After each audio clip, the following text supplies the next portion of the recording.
Welcome to Study Faith with AI, where we use the power of AI to help you explore the Church of Jesus Christ of Latter-day Saints.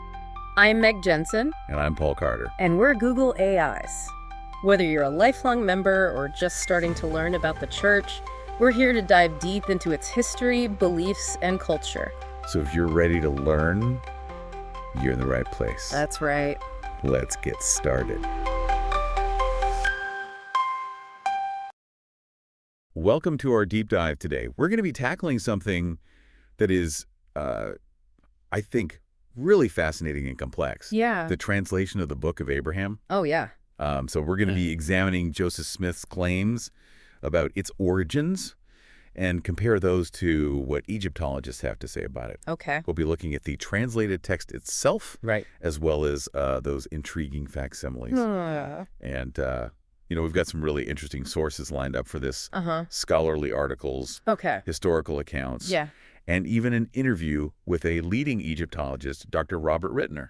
That's great. It's a topic that often sparks strong feelings. So I think we're going to be approaching this with respect and a focus on the facts. Right. Our goal here isn't to tell you what to believe, but rather to present a clear picture of the different perspectives and the evidence, Right. so that you can draw your own conclusions. Exactly. So to set the stage, our sources take us back to the early days of Egyptology, a field that really exploded after the discovery of the Rosetta Stone in 1799. Right. And this sparked a wave of what they call Egyptomania, Yes. a huge cultural fascination with ancient Egypt.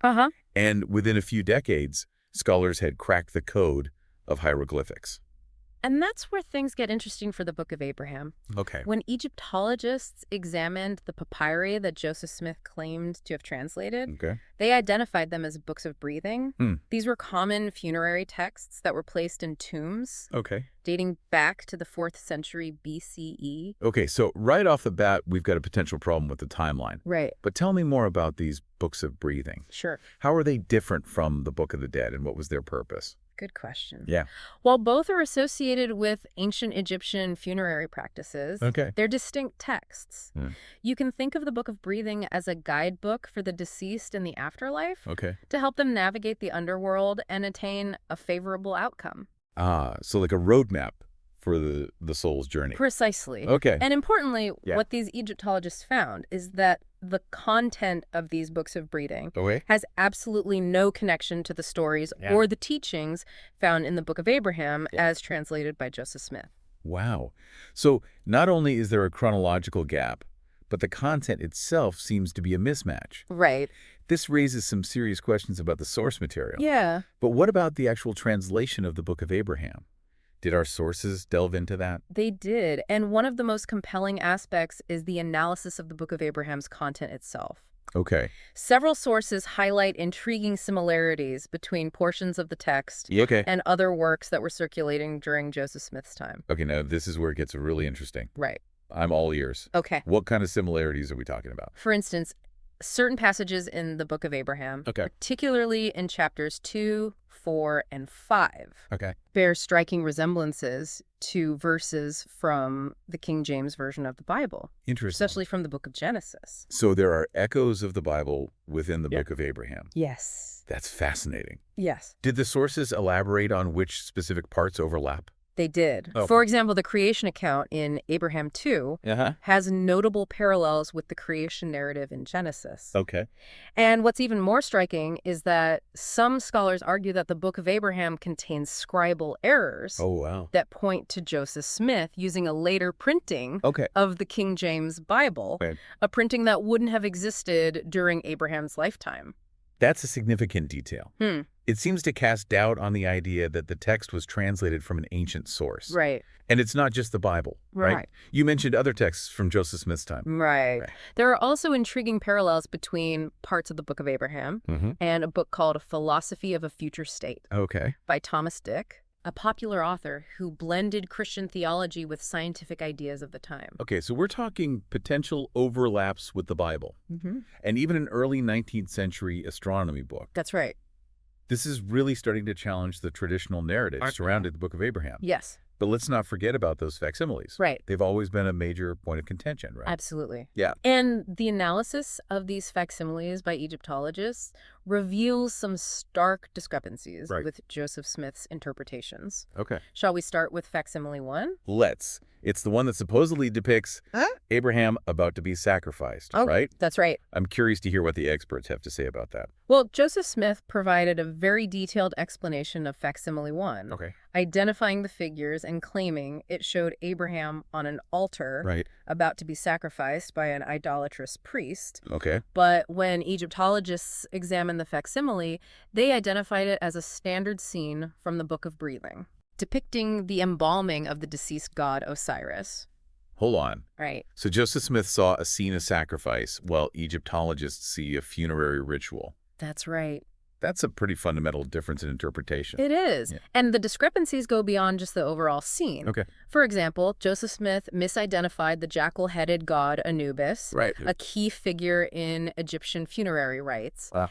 And that knife he described as being held by the priest. Yeah. Egyptologists say it wasn't part of the original illustration at all. Oh, wow. It seems to have been added later. Wow. So we're not just talking about different interpretations, but actual inaccuracies in basic details. Right. Yeah. And I remember seeing those visuals, comparing Joseph Smith's restored version of facsimile 1 with the modern reconstruction by Egyptologists. Right. The differences are so clear when you see them side by side. I agree. I think it would be helpful for our listeners to see those as well. I agree. Okay, so we've got a problematic timeline. Potential borrowing from other texts. Right. And now inaccuracies in the interpretation of facsimile 1. Uh-huh. This is a lot to take in. Where do we go from here? Well, there's still much more to explore. Okay. Including facsimile 2 and its complex astronomical imagery, as well as the intriguing question of how Joseph Smith actually went about translating these ancient records. Right. We'll delve into those topics in the next part of our deep dive. I'm still reeling from those revelations about the Book of Breathing. Right. And the discrepancies in facsimile 1. Yeah. Where do we go from here? Well, before we dive into more specifics, I think it's helpful to consider why those inaccuracies in facsimile 1 are so significant. It's not just about getting a detail wrong. Right. It's about demonstrating a fundamental misunderstanding of ancient Egyptian symbolism and religious beliefs. That's a great point. Yeah. It's one thing to misinterpret a minor symbol, but to misidentify a major god like Anubis. Right. And to see a scene of sacrifice where there's clearly a funerary ritual that speaks to a deeper level of misinterpretation. Exactly. Yeah. And these inaccuracies cast a shadow of doubt over the entire translation process. Okay. If Joseph Smith wasn't accurately understanding these basic elements of Egyptian culture, how can we be confident in his translation of the text itself? Okay, that makes sense. Yeah. So those discrepancies in the facsimiles aren't just isolated issues. They raise bigger questions about the overall reliability of the translation. Right. And it's important to remember that these concerns aren't coming from some biased source. Okay. These are the conclusions of respected Egyptologists. Who have dedicated their lives to studying ancient Egypt. They're the experts in this field. Right. And their analysis carries a lot of weight. That's a good reminder. Yeah. We're not just dealing with opinions here, but with scholarly analysis based on years of research and expertise. Right. So where do we go from here? Well, what other aspects of the Book of Abraham do our sources address? Facsimile 2 is another one that sparks a lot of debate. Okay. It's that circular image with various figures and symbols that Joseph Smith identified as a hypocephalus. And he gave this incredibly detailed explanation of its symbolism, talking about kolob, celestial kingdoms, and the grand key words of the holy priesthood. Right. It sounded almost like a cosmic blueprint. It's a very imaginative interpretation. Yeah. But again, when Egyptologists examine facsimile 2, they see something quite different. Okay. They identify it as a standard hypocephalus, a funerary object meant to be placed under the head of the deceased to help them navigate the afterlife. So once again, we have Joseph Smith seeing a complex theological diagram. Right. While Egyptologists see a common funerary object. Yes. And this time, it's not just about misinterpreting the scene. It's about misinterpreting the very purpose of the object itself. That's right. Yeah. Joseph Smith saw the hypocephalus as a representation of profound cosmological principles, while Egyptologists understand it as a practical aid for the deceased in the afterlife. That's such a fundamental difference in understanding. Yeah. And it further reinforces the idea that Joseph Smith might have been imposing his own worldview and theological ideas onto these ancient Egyptian artifacts. Precisely. And it raises the question of whether he was truly translating the original meaning of these objects or whether he was perhaps subconsciously reinterpreting them through the lens of his own belief system. That's a fascinating and thought-provoking question. Yeah. It makes me wonder about the nature of revelation and interpretation. But before we go too far down that rabbit hole, I want to circle back to something you mentioned earlier. The similarities between the Book of Abraham and other texts from Joseph Smith's time. Did our sources shed any more light on those connections? They did. Okay. And this is where things get even more intriguing. Yeah, okay. We've already talked about the parallels with the King James Bible and Thomas Dick's philosophy of a future state. Right. But there are other potential influences as well. Okay, like what? Some scholars have pointed out similarities between certain passages in the Book of Abraham and the writings of Flavius Josephus, a Jewish historian whose works were popular in the early 19th century. Interesting. So we're potentially seeing influences from the Bible, a contemporary astronomy book, and now a Jewish historian. Yeah. This is starting to paint a picture of Joseph Smith being influenced by a variety of sources as he was working on the Book of Abraham. That's one way to interpret it. Yeah. And it raises some interesting questions about the process of revelation. And how it might be shaped by existing knowledge and cultural influences. I'm starting to see why this topic is so complex. Yeah. It's not just about a simple yes or no answer to the question of whether the Book of Abraham is authentic. There are so many layers of history, language, and theology to consider. It's a very multifaceted issue. Absolutely. Yeah. And it's important to approach these questions with nuance and an open mind, recognizing that there might not be easy or definitive answers. Right. Well said. Yeah. So we've got those intriguing textual similarities. And we've talked about the discrepancies in the facsimiles. Right. But what about the translation process itself? Well, how did Joseph Smith claim to translate those ancient records? That's one of the most fascinating and debated aspects of this whole story. And the historical accounts offer a glimpse into the process, but also leave a lot of room for interpretation. Okay, I'm all ears. Okay. What did those who are close to Joseph Smith have to say about his translation methods? Well, we have accounts from scribes who worked with Joseph Smith, like Oliver Cowdery and William W. Phelps. They describe a process where Joseph would study the characters on the papyri and then dictate the translation. So he wasn't just reading off the papyri like a script. Right. It sounds like there was some level of interpretation and effort involved. Right. Okay. And some accounts, like those from Warren Parrish, suggest that Joseph would sometimes pause. And ponder the meaning of certain characters before dictating the translation. So it wasn't always a straightforward word-for-word process? No. And then we have other accounts that mention the use of the Urim and Thummim, which, as we discussed earlier, is sometimes used to refer to Joseph Smith's seer stone. Ah, yes, the seer stone. Yeah. That adds another layer of complexity to the translation process. Right. Did those accounts provide any details about how the seer stone was used? Unfortunately, the details are quite vague. We have accounts from people like Howard Corey and Wilford Woodruff mentioning the Urim and Thummim in connection with the Book of Abraham translation. But they don't provide specifics about how it was used. So it's another piece of the puzzle that remains shrouded in mystery. It seems so. Yeah. And this lack of clarity has fueled much speculation and debate. Some believe the seer stone played a central role in the translation, while others argue that it might have been used only sparingly, or perhaps not at all. Okay, so we've got these varying accounts, some describing a process of studying and interpreting the characters, others mentioning the seer stone. and none of them giving us a definitive picture Right. of how the translation actually happened. This is really making my head spin. It's a lot to take in. Yeah. And this uncertainty surrounding the translation process Right. only adds to the complexity of the Book of Abraham debate. It does. Yeah. Right. Well, I'm starting to realize that there are no easy answers Right. when it comes to the Book of Abraham. Yeah. It's a tangled web of history, language, and faith. Right. And each strand seems to lead to more questions. Yeah, it really does. But that's what makes this deep dive so fascinating. We're peeling back the layers and uncovering a truly multifaceted story.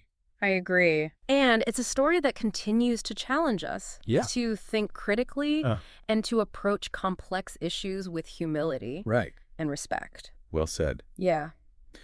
Now, before we wrap up this part of our deep dive, I want to remind our listeners that we're not trying to tell you what to believe. Right. Our goal is to present a balanced and informative overview of the evidence and the different perspectives, allowing you to draw your own conclusion. Exactly. Yeah. We encourage you to continue exploring these questions, consulting reputable sources, and engaging in respectful dialogue. There's still much more to discuss, including the implications of all these findings for our understanding of the Book of Abraham and its role in Mormonism. We'll delve into those topics in the final part of our deep dive.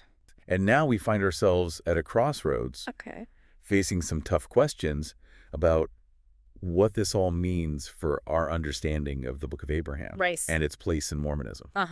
It's a moment of reckoning, in a way, especially for those who have long held a traditional view of the Book of Abraham as a direct, literal translation of an ancient record. Yeah, the evidence that we've discussed, particularly the analysis of the papyri and the facsimiles by Egyptologists, challenges that traditional narrative. Right. It challenges that narrative in a pretty fundamental way. Yeah, and I think it's understandable Yeah. that many Latter-day Saints might feel a sense of unease, even a crisis of faith. Yeah. When confronted with this information, it can shake the very foundations of their beliefs. Yeah, and it's crucial to acknowledge those feelings and to approach these questions with sensitivity and respect. Yeah. Faith is a deeply personal matter, and there's no one-size-fits-all answer to the dilemmas posed by the Book of Abraham.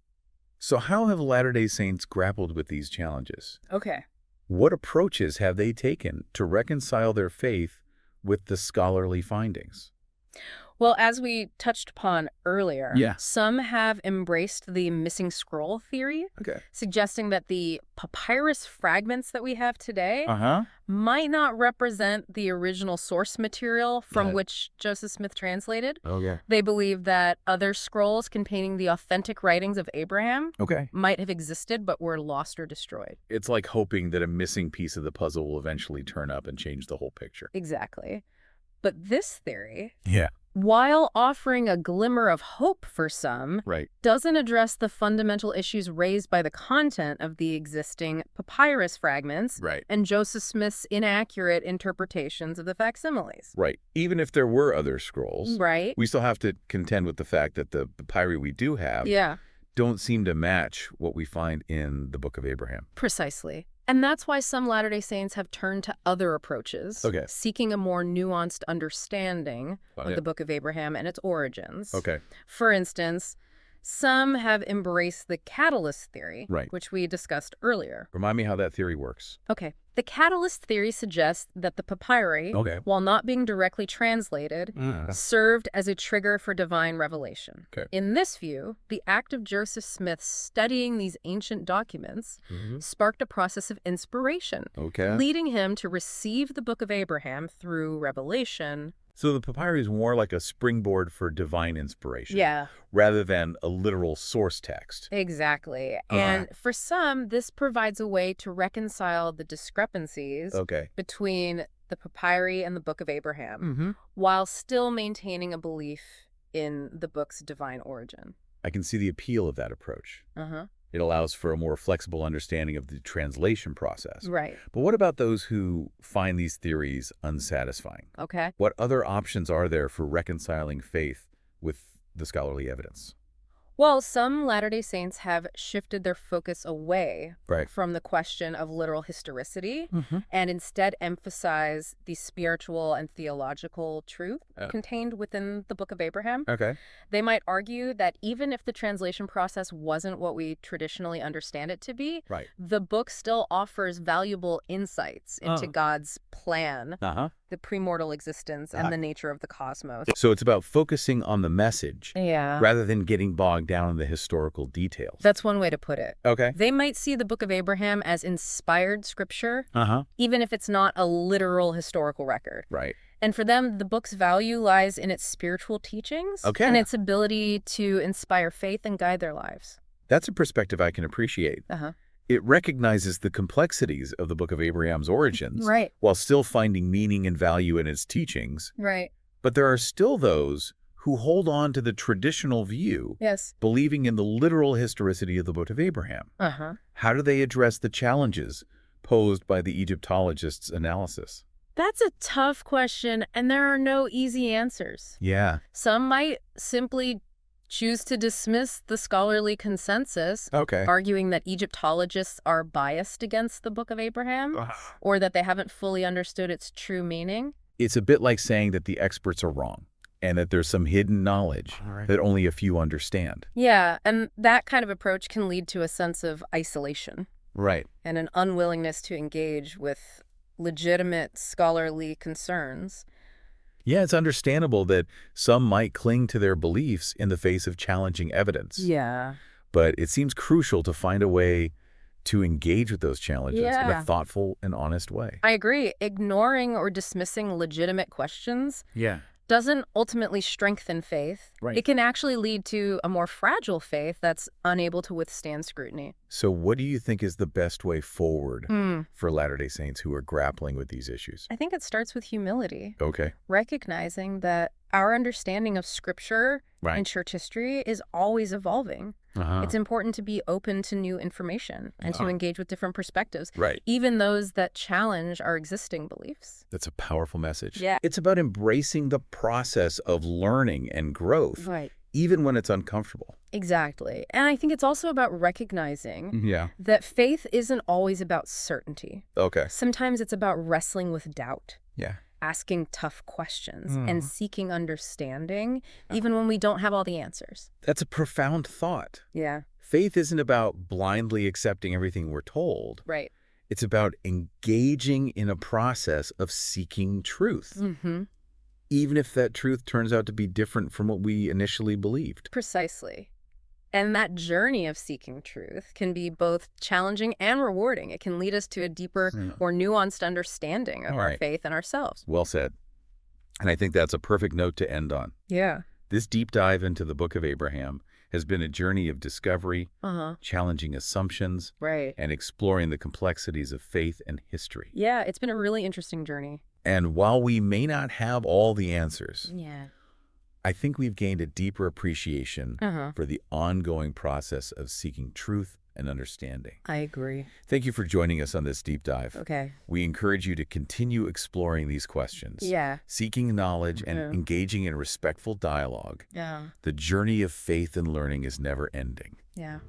And the Book of Abraham, with all its complexities, continues to invite us to delve deeper, Right. ask tough questions, Mm-hmm.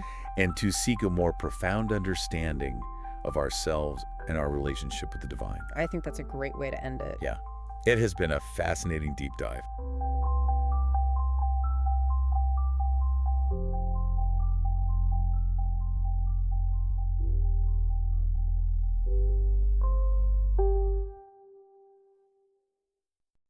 If you find value in this exploration, please like, share, follow, and consider becoming a subscriber.